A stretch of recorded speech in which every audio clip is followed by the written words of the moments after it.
Бзирафима зависца, ялагует Аԥсны Ҳәынҭқарра Ахада Рауль Ҳаџьымба, Урыстәыла Афедерациа иусуратә визит иазку ибрифинг. Бзирафимас, сгәы иаанагоит даара аинтерес ду аҵоуп ҳәа ҳаиԥылара Москва имҩаԥысуаз.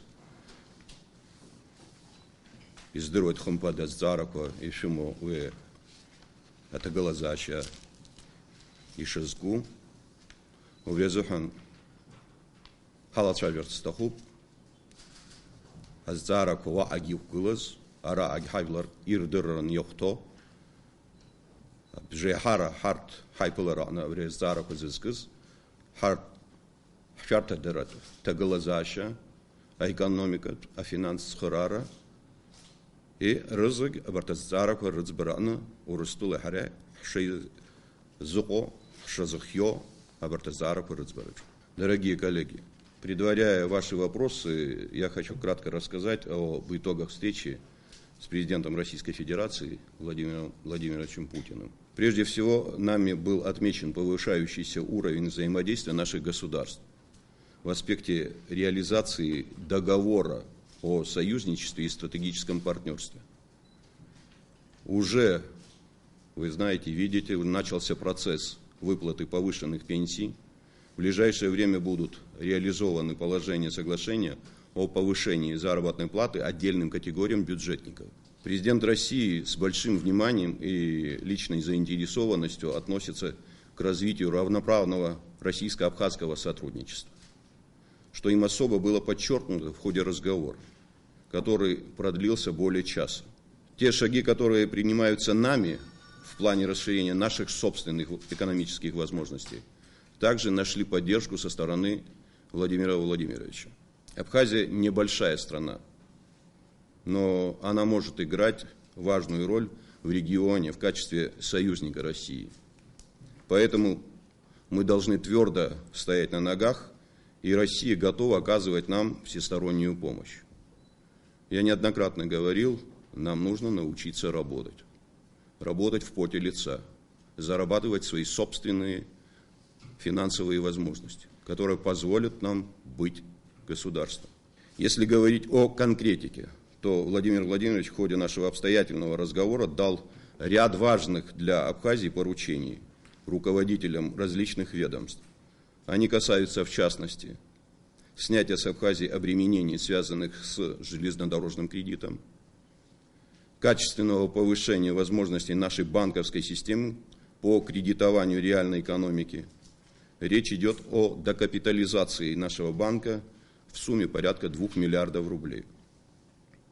Даны также соответствующие поручения по восстановлению движения по старому мосту через реку Псол, что позволит качественно улучшить пропускную способность российско-абхазской границы. Также даны поручения по скорейшему завершению работы над документами по упрощенному вступлению в российское гражданство граждан Абхазии, которые не успели это сделать в прошлые годы. Это в основном пенсионеры, которые тем самым получат доступ к российскому пенсионному обеспечению. Также затрагивались вопросы о помощи в разрешении энергетических проблем, с которыми сталкивается Абхазия. В частности, мы провели также встречу с министром энергетики господином Новаком и договорились о создании совместной рабочей группы. В Москву сегодня направляется уже генеральный директор Черноморэнерго Басария, который проведет соответствующие консультации по этим вопросам. Также мы встречались по заданию, которое было дано президентом Российской Федерации в ответ на мое обращение по вопросу строительства нового корпуса тюрьмы на территории Абхазии, в частности Гулрипского района. Те условия, которые есть сегодня в тюрьме, они неприемлемы. Несмотря на то, что это преступники, должны быть созданы соответствующие условия. Встреча с президентом России заслуживает самой высокой оценки как по содержательной нагрузке, так и по атмосфере взаимного доверия, которая свидетельствует об успешном развитии и больших перспективах российско-абхазского сотрудничества. Надеюсь, что в скором времени Владимир Владимирович сможет найти время и посетить Абхазию, которая его искренне уважают и любят, и ждут. И второй вопрос по поводу банковского кредита 2 миллиарда. На что эти деньги будут потрачены, если можно? Спасибо. Я не говорил о том, что вопрос железнодорожного кредита решен. Даны соответствующие поручения по вопросу снятия вот этого обременения, и мы надеемся на то, что это будет решено положительно. При мне были даны соответствующие указания. На тех бумагах, которые были представлены мною, были соответствующие резолюции, наложенные самим президентом, и даны были соответствующие поручения там же, в своем же кабинете, всем тем, кто ответственен по этим вопросам.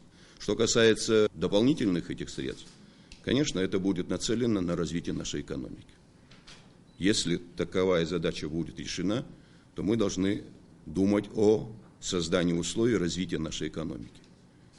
Есть вопросы социального порядка, которые мы решаем в рамках инвестпрограммы, но нам нужно думать и о развитии экономики. Он сам изъявил желание побывать в Абхазии, хотя он бывал и до этого. Я пригласил его, да. Когда это будет? Надеюсь, как только появится возможность у президента Российской Федерации, я думаю, это будет в ближайшее время. Владимир Владимирович Путин сказал, есть вопросы, требующие отдельного обсуждения. Что он имел в виду? Какие это отдельные обсуждения? Много вопросов можно обсуждать отдельно. Это вопросы и безопасности, вопросы, связанные с ситуацией, которая складывается в мире. Мы не оторваны от этих общих процессов, и мы, как стратегический партнер России, должны учитывать и работать по многим этим направлениям. شيء جرالت شكرلا ورسول حنتكارا خدا فلاديمير وладимирович Путин يحيت أبخي أجي وعنزه يقزيك شحاتر كورلا فينانس تسخرارة شغله وبري فينانس تسخرارة يغلو أبسنا سوسيال إيكونوميكا زارك رزبرا جانا خلا إشباعلو. وتسخرارة جانا خلا بخيج أبري إنفست برنامج كوهانيز جوز ريكورشرا أنا يربوب دارز إماتهم كنا باركوا وبرت رقنتي ياي وباركوا حقيقة حرقر بشيء أحزاره. ويجاس هندكار يرى экономика аштецрана, ويجاس أوايرو خورتيبش أوارقن زي نزارتيبش. А коррупция они за что? А перхагам харц. А варта зара крана сгуяна гойт ицеги, а врецхара и харто изыску, а экономика аштохров. Скажите, пожалуйста, стоял ли церковный вопрос, обсуждался ли он как-то на вашей встрече? Первое. Второй вопрос, если можно, вот по упрощенному получению гражданства. Люди этого очень ждут.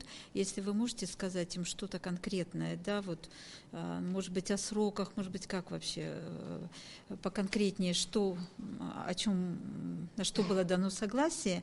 И третий вопрос, если можно, что было самым сложным? Вы знаете, наверное, всегда сложно разговаривать с политиком такого ранга, но могу сказать одно.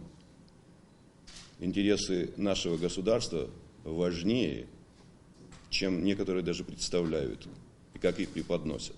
И поэтому нам нужно учиться открыто, честно говорить обо всех проблемах. Что касается вопросов церкви, поверьте, вопрос не был поставлен российской стороной. И так же, как здесь некоторые предполагают, что вопросы недвижимости многих волнуют. И что, мол, якобы чуть ли не президент Абхазии уже там не решил вопросы этой недвижимости. Ни один человек в Абхазии сам решить эти задачи не может. Есть наше общество, есть наши структуры, парламент, и мы вместе со всеми будем решать эти задачи. Я вас заверяю, эти вопросы не стояли. А что самое трудное, я еще раз говорю, наверное, все-таки говорить о проблемах маленькой страны, у которых нет конца и края, и говорить о том, что нам нужна помощь, и доказывать, что эта помощь пойдет в реальный сектор экономики, что ее не будут разворовывать, это тоже нужно уметь донести до руководителя большого государства. Что касается упрощенного принятия гражданства, я отдельной бумагой расписал эту ситуацию, учитывая вот как раз-таки то положение дел, которое имеет место после вот тех мероприятий, которые были проведены несколько лет тому назад, Путин своей резолюцией направил этот документ на рассмотрение Совета Безопасности и обещал в кратчайшее время решить эту задачу вместе с Министерством иностранных дел, Советом Безопасности. Можно ли по итогам встречи с Владимиром Путиным говорить о продолжении соглашений по российским военным базам? Есть ли тут пункты, которые затронут судьбу военных санаториев? Говорили ли вы об этом? Ну, откровенно говоря, мы не затрагивали эти вопросы, но что касается военного сотрудничества, ну, первая часть секторального договора, который должен был быть уже давно, как говорится, реализован, ну, во всяком случае, он подписан, этот договор, есть еще следующие документы, и ни у кого не должно быть сомнений, Абхазия будет развиваться в этом направлении. И отношения вот в военной сфере нам нужны в первую очередь самим.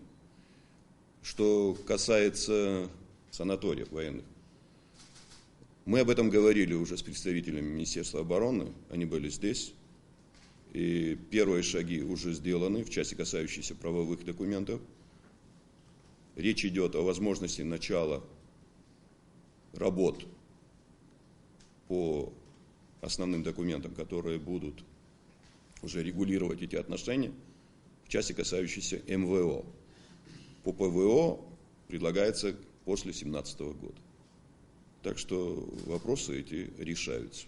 Обсуждались ли вопросы восстановления малых ГЭС? В частности, вот недавно на пресс-конференции Миквабия заявил, что по поводу Сухум ГЭС к вам уже обращался инвестор. Вот какова судьба и вообще планируется ли их восстанавливать? Да, мы говорили и с президентом России по этой ситуации, и он непосредственно даже в моем присутствии позвонил министру энергетики Новаку и предложил пути решения этой задачи с учетом наших как раз-таки конкретных предложений. Это возможность восстановления перепадных станций и возможность возрождения работ по малым нашим станциям, которые были еще в советские времена. Это, я думаю, не самые большие объемы, но они могут быть подспорьем к нашей работе. На фоне непростой международной обстановки обсуждались ли вопросы координации взаимодействия России и Абхазии? Ну, я думаю, что мы все, что можно было сделать в свое время, сделали, заявили, но каких-то конкретных шагов по координации дальнейшей работы и деятельности между нашими государствами мы не обсуждали. Хотя, я еще раз говорю, есть опасности, есть сложные процессы, которые мы не можем не учитывать. Как раз таки в контексте от возможных каких-то развитий событий речь должна идти о укреплении нашей обороноспособности, укреплении наших границ. И это все увязывается с теми процессами, которые имеют место в мире. Вчера оппозиционная партия Амцахар выступила с заявлением, в котором она выступила за принятие специального закона о правовом положении вернувшихся в Гальский район беженцев. Как вы прокомментируете это заявление? И еще второй вопрос по поводу политического консультативного совета. Кто уже изъявил желание участвовать в нем? Ну, комментировать сейчас заявление Амцахара, я думаю, нет смысла. Я думаю, что найдется время для того, чтобы потом уже как-то ответить на эти вопросы. Есть закон о правовом положении иностранцев. Ну и, наверное, следует исходить из этого. Что касается политического консультативного совета. Ну, вы видели, наверное, в средствах массовой информации реакция на предложение. Мы будем исходить из этих предложений. Навязывать кому-либо что-то мы не собираемся. Но и навязывать нам, я думаю, тоже нецелесообразно.